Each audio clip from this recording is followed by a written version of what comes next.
Carp. It is an invasive species causing serious damage to the native ecosystem. The fish escaped from the Mississippi River basin where they were used to control algae and weeds there. Well, they have made their way upstream and now threaten native fish and even people when they jump out of the water. According to the National Park Service, they can weigh as much as, a really big one, 100 pounds. And so, as leaders try to determine how to control the population, they are offering, listen to this, free Asian carp tacos and burgers for you to try this weekend. Well, Josina Marita, a commissioner with the Metropolitan Water Reclamation District, is behind these giveaways. She joins us live with more on her push to get us to eat Asian carp. What does it taste like? Thank you, Micah and Ray. Asian carp actually is a really mild white fish. It doesn't have that kind of icky, fishy taste that a lot of people don't like. It's very hearty and meaty.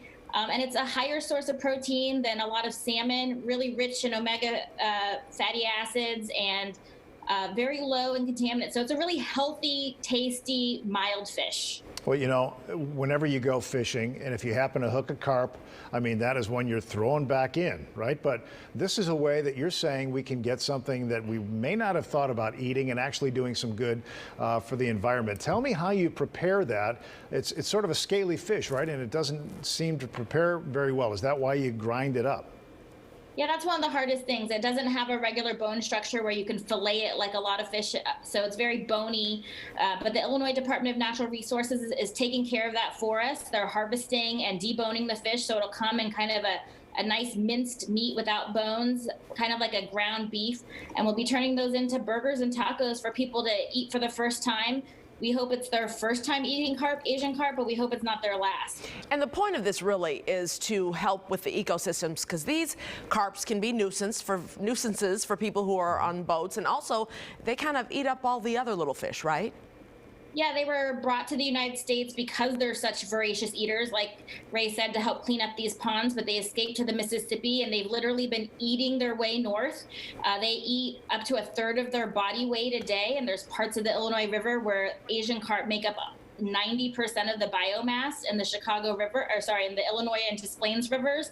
And they basically starve out all of the other fish. All of the native fish die. They eat everything in sight, and they continue to move northward towards the Chicago River and the Great Lakes, which if they make it in, could cause irreparable harm, and that's what we're trying to stop. Well, Josina, we're watching people eat the burgers and the tacos here. Tell us where people can go and when and how long this is going to be something that's going to go on for you guys.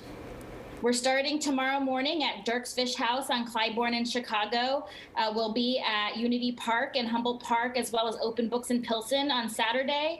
Sunday, we'll be up at Temperance Beer in Evanston. Next weekend, we'll be at Fiesta Mexicana in Uptown with the Black Fire Brigade down in Ashburn. We're all across the state this Saturday. You can see a full list of everywhere where we're going to be at www.asiancarpchallenge.org. Well, good luck with that. Thank you so much. Appreciate it. Be safe, be well. With fewer people on the roads,